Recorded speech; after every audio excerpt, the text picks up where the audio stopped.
There is more to Christopher Nolan's The Dark Knight than meets the eye. It is not just another superhero movie. Apart from a couple of great scenes, Nolan's usual flair for the dramatic, and a couple of, let's call it moderately good acting performances. And I thought my jokes were bad.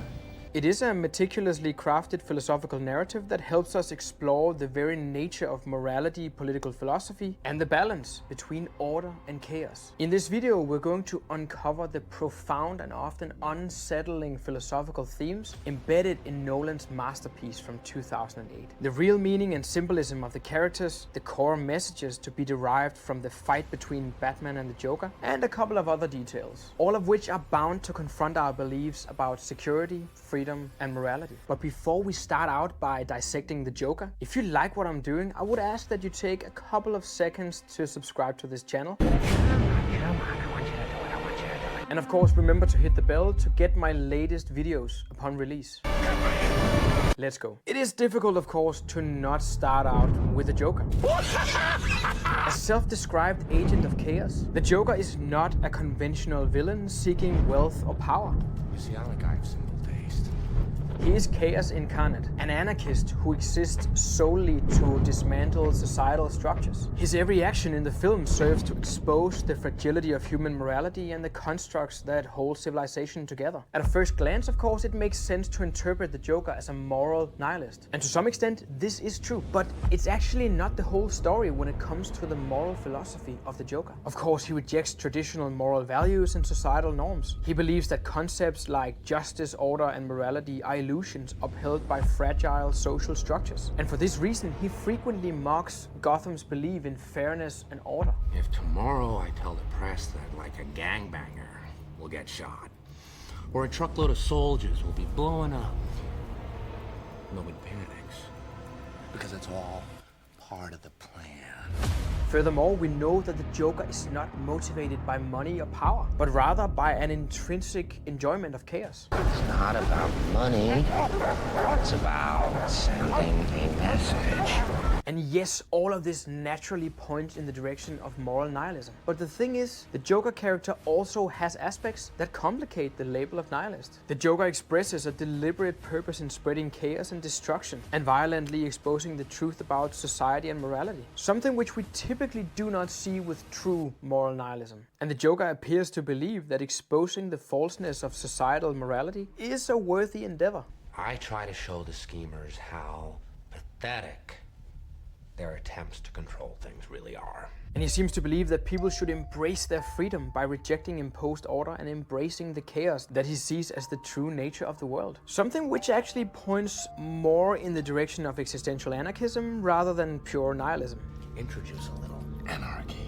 For instance, he targets Batman specifically to challenge his moral code, indicating that the Joker actually values the act of breaking down moral absolutes. He's even willing to sacrifice his own life to do so, which means that he very likely regards this purpose as being higher than himself. And it's for this reason that the Joker arguably acts more as a moral provocateur than a true nihilist. He puts others in situations where they must confront their own moral beliefs, suggesting that he is interested in proving a specific point about human nature, rather than embracing the meaninglessness of morality entirely. See, their morals, their code, it's a bad joke. Again, this makes him a deliberate agent of chaos, a challenger of the status quo. And throughout the film, the Joker leaves traces of his ironic stance on societal institutions. A burning fire truck, blowing up a hospital, dressing up hostages as guards and guards as hostages, all of which, interestingly enough, carry traces of profound societal criticism. And though he of course claims to have no rules, the Joker adheres to his own principles, such as his belief in chaos and his disdain for hypocrisy. This makes him less of a pure nihilist and more of a chaotic ideologue. Of course, the Joker's social experiments are among the film's most chilling moments. In the ferry scene, he rigs two boats, one filled with ordinary citizens and the other with prisoners, with explosives. He gives each group a detonator, forcing them to decide whether to destroy the other boat to save themselves. This scene showcases how people behave when faced with extreme moral dilemmas. As the scene unfolds, we see the terrified faces of the passengers, and we follow the Joker himself as he watches his experiment from a nearby skyscraper.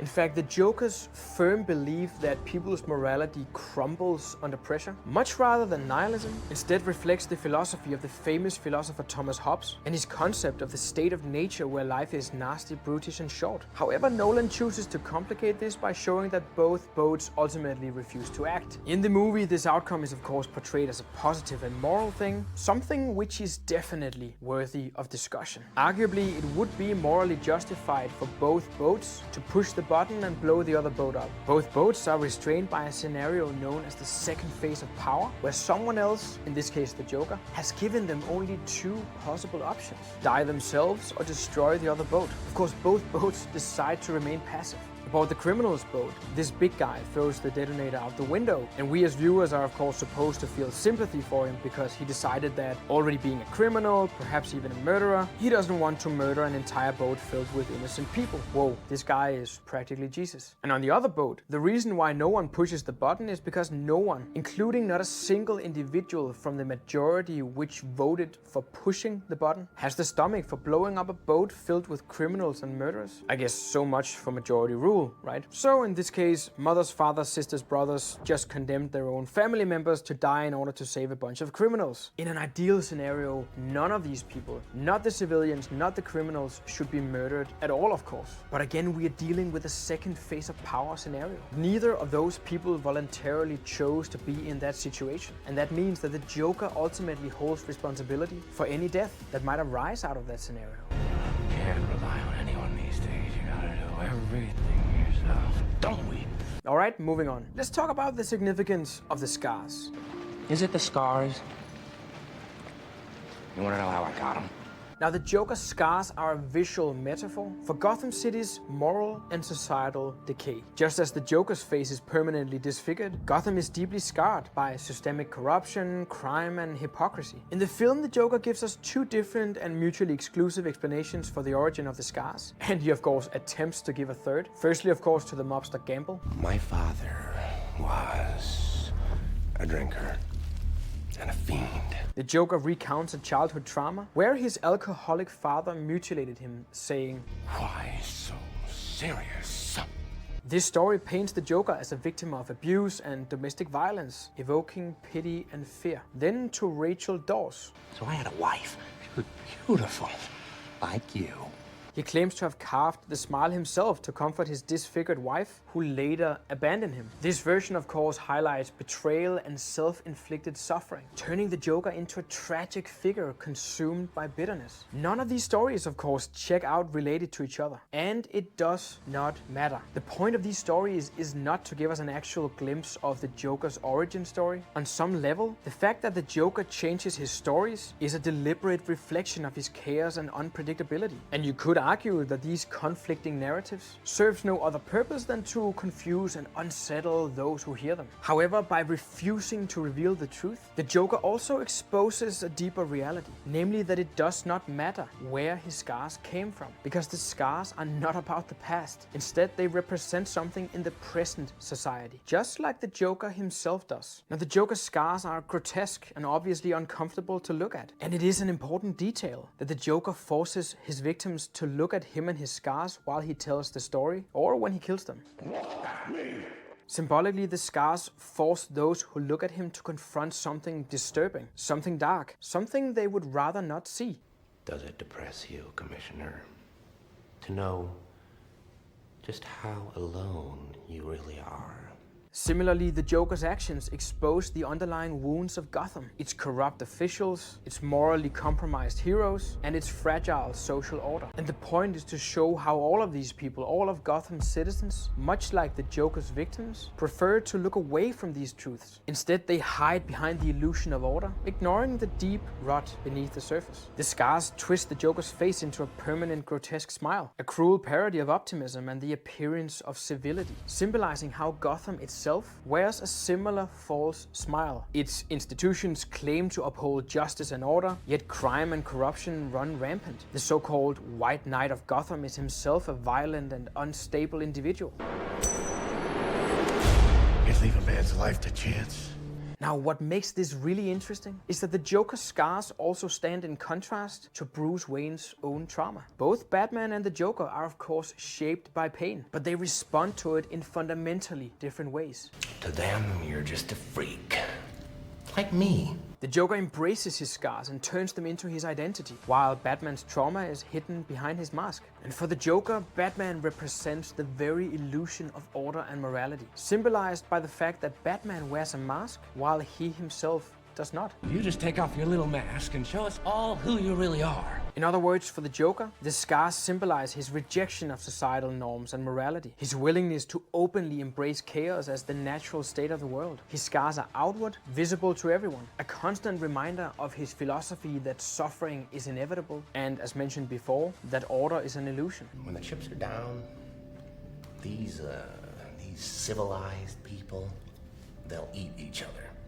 Conversely, for Bruce Wayne, the loss of his parents is a wound that motivates him to fight for justice and order, but he keeps this pain in the dark. This contrast highlights a core philosophical difference. Batman channels his suffering into a mission to restore order, while the Joker uses his pain as a tool to dismantle it. Which of course takes us to Batman himself. I know why you choose to have your little group therapy sessions in broad daylight. Now, if you're a Batman freak like myself, you know that the Batman is more than a man in a mask. Then you become something else entirely. As a symbol, he embodies Gotham's complex relationship with morality, order, and the cost of fighting chaos. Batman has no limits. Batman represents an unwavering commitment to justice and morality, despite operating in a world that constantly challenges his values. You see, this is how crazy Batman's made Gotham. He is a symbol of deontological ethics. We see this in the way that he refuses to kill the Joker, even when doing so could potentially save lives, highlighting his commitment to moral principles over utilitarian outcomes. Come on, hit me. Come on, hit me. Come on, hit me! Ah! Hit me! His choice, of course, aligns with Immanuel Kant's deontological ethics, where moral actions are judged not by their consequences, but by their adherence to universal moral laws. I have one rule. This principle obviously leaves Batman challenged and vulnerable in the face of chaos. You have nothing to threaten me with. Here, Batman's moral principles become his greatest vulnerability, as the Joker thrives in a realm where morality does not exist. It is also a philosophy that to a large extent makes him unable to fulfill his task of protecting the citizens of Gotham. You let 5 people die.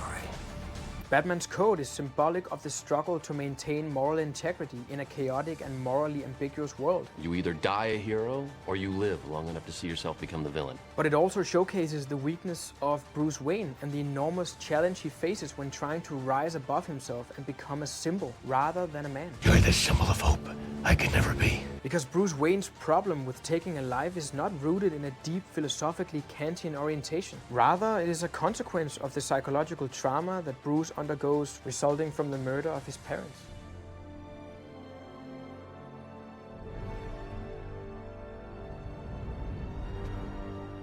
It therefore, in the end, stems from the weakness inherent to the very human being that Wayne tries to leave behind when he puts on the mask. You just couldn't let me go, could you? Batman's inability to truly become a symbol, separate from his wants and needs as a human being, is also clearly demonstrated in the way that he decides to save Rachel Dawes, despite effectively leaving a bunch of civilians alone with the Joker to do with whatever he wants. The way you threw yourself after her. Batman also clearly represents the fallibility of idealism, and his efforts to uphold his moral code often lead to unintended consequences. Then why was it me who was the only one who lost everything? Batman's failure to fully protect those he loves symbolizes the limits of moral idealism when faced with an opponent like the Joker, who operates outside the framework of morality. Criminals aren't complicated, Alfred. We just need to figure out what he's after. As already mentioned, through most of the movie, Batman is a clear demonstration of deontological ethics. However, there is of course one aspect of the movie where this all changes. You took my sonar concept and applied it to every phone in the city. Batman, of course, decides to use the sonar surveillance system to locate the Joker. Something he decides to do after Alfred shares a story from back in the day. A bandit in the forest in Burma. Did you catch him? Yes. Hell. We burned the forest down. Now this system effectively turns every cell phone in Gotham into a massive sonar grid, allowing Batman to monitor the entire city and triangulate the Joker's position. I've got to find this man, Lucius. And this scene is very interesting and crucial in the movie, as it actually represents an adoption of consequentialist ethics. In this case, Batman's use of the sonar system reflects a major ethical conflict. Can sacrificing individual privacy and essentially freedom be justified in the pursuit of safety? A question, of course, very relevant in the context of today's world, where mass surveillance by governments and corporations raises questions about freedom, security, and privacy. Beautiful, isn't it?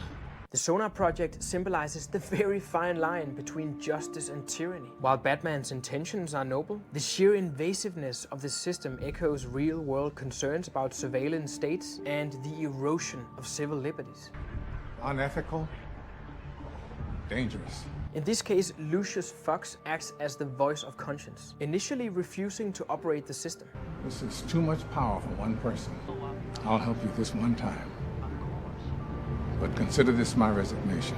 All in all, Batman's system reflects society's willingness to sacrifice liberty for safety during times of crisis. It raises the uncomfortable question of how much freedom can be sacrificed in order to protect freedom. In other words, when is the cure worse than the disease? One of the reasons why alarmism is always and everywhere a key component to any totalitarian narrative. And we see it even in the case of Western democracies. In an attempt to protect their citizens against terrorism, Western nations have a natural tendency to reduce privacy and freedom of its own citizens, effectively sacrificing the very thing they were trying to protect, allowing the terrorists to undermine the legitimacy of Western governments. This is wrong. Something which is called securitarization theory within political science, by the way. But that's material for an entirely separate video. That's why I gave it to you. Only you can use it. However, Bruce's decision to turn the surveillance instrument over to a person who doesn't want that power Spying on 30 million people isn't part of my job description. serves as a hopeful symbol that mankind, through our morality, might still free ourselves from the desire for power while destroying our enemies without necessarily sacrificing freedom in the process. Okay, let's talk about the relationship between Batman and the Joker. Let me ask you a question which is initially gonna sound pretty absurd. Are Batman and the Joker the same person? In a literal sense, of course not. But in a more symbolic sense, there is more to their relationship than meets the eye. In the context of Gotham representing civilization and society in general, they both each represent the archetypes of chaos and order. However, they also both represent a fundamental rejection of societal norms and active decoupling from the structures and institutions of society. While the Joker is a self-described Dog chasing cars. even Batman himself, though he symbolizes the societal forces that seek to create and preserve order, he himself believes almost as little in the institutions of society as the Joker does, which is of course the very justification for the existence of Batman to begin with. Don't talk like one of them. You're not. Even if you'd like to be. Batman works outside the limiting rules of society. Batman has no jurisdiction. He'll find him and make him squeal. But because Batman somewhat represents a contradiction, in that he first and foremost symbolizes a rejection of societal norms and institutions, which is the reason why he's deemed a threat to society by those very same institutions. And because he is simultaneously working with those institutions, trying to support them, this dilemma, this conflict, ultimately leaves Bruce unsure of the moral justification and purpose of Batman. You know that day that you once told me about when Gotham would no longer need Batman? It's coming. In fact, this is one of the core themes of the movie. Bruce Wayne, in his idealism, fails to be the hero that Gotham needs. Because he does so, Batman essentially fails, and Bruce ultimately loses faith in the continued justification for Batman's existence. Today I found out what Batman can't do. He can't endure this. In other words, by refusing to fully immerse into the Batman character, Bruce Wayne is doomed to fail his mission to restore order and protect the citizens of Gotham. He's not being a hero. He's being something more. It is also clear from his naive belief in Harvey Dent as a potential savior of Gotham. Harvey is that hero. He locked up half of the city's criminals, and he did it without wearing a mask. By putting his faith in Dent, by making the morality of Gotham contingent upon the image of its so-called White Knight, Bruce demonstrates a misunderstanding of the purpose of the Batman figure. Namely that Batman is not a man and that Batman is not supposed to be a man. Rather, Batman as a symbol is beyond physical needs, desires, fear, beyond even the need to maintain a hero's image. The Batman is an instrument to get the job done, an instrument to destroy evil. Perhaps both Bruce and Mr. Dent believe that Batman stands for something more important than the whims of a terrorist, Miss Dawes. And in all of this, the Joker represents not only the chaos that unfolds in the city of Gotham, the Joker is an external manifestation of the hidden darkness inside Bruce Wayne. The chaos within himself that he uses the Batman to control is exactly what the Joker is. To them, you're just a freak. Like me. Taking a Jungian approach, we might argue that the Joker is Bruce Wayne's shadow, the dark chaos that lies within him. Psychologically speaking, the way forward is therefore not for Bruce to destroy or remove the Joker, but to integrate the Joker into his psyche, also known as shadow work within Jungian psychology. Something that will ultimately leave Bruce Wayne more whole as a human being, and it will make Batman stronger and more able to fulfill his task, a goal which Jung called individuation. This hypothesis that the Joker and the Batman are symbolically speaking both parts of one fractured psyche is a repeated pattern throughout the entire Batman comic book storyline, and in the movie it is suggested a couple of times. You complete me. And of course the theory that the Joker and Batman cannot destroy each other, just like individual parts of the psyche cannot and should not try to destroy each other, is encapsulated in one of this movie's most iconic quotes. This is what happens when an unstoppable force meets an immovable object. And throughout the movie, Bruce actually undergoes a transformation in this direction. Alfred's story of the bandit who Just want to watch the world burn. carries a message that seems ironic and paradoxical at first, but it actually does carry a deeper meaning. When catching someone who just want to watch the world burn, when trying to stop a destructive force that cannot and does not want to be stopped, in other words, to defeat pure chaos, you have to somewhat embrace chaos. Tonight you're gonna break your one rule. This is what Bruce does when he builds the sonar surveillance program, when he allows Dent to take the fall for him, and later when he actually kills Dent to save Gordon's son.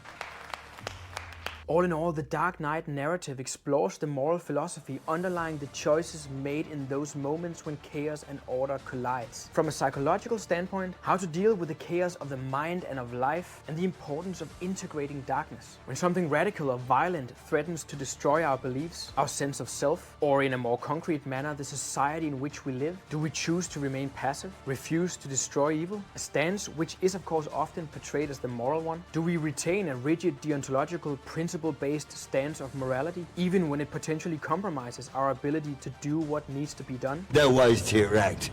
You got rules. Or do we instead abandon these principles and accept the consequentialist view, compromise what needs to be compromised within ourselves or within society? And are we willing to burn down the forest to destroy the agent of chaos? Or do we, in our despair, adopt the true nihilist stance, that there is no such thing as morality or principles, and that our choices therefore might as well just be left up to the result of a coin toss? Let me know what you think in the comment section below. Again, please remember to subscribe. Please let me know if there are other pieces of literature or movies that you would like to have dissected for dark details, and otherwise, take care. I like this job.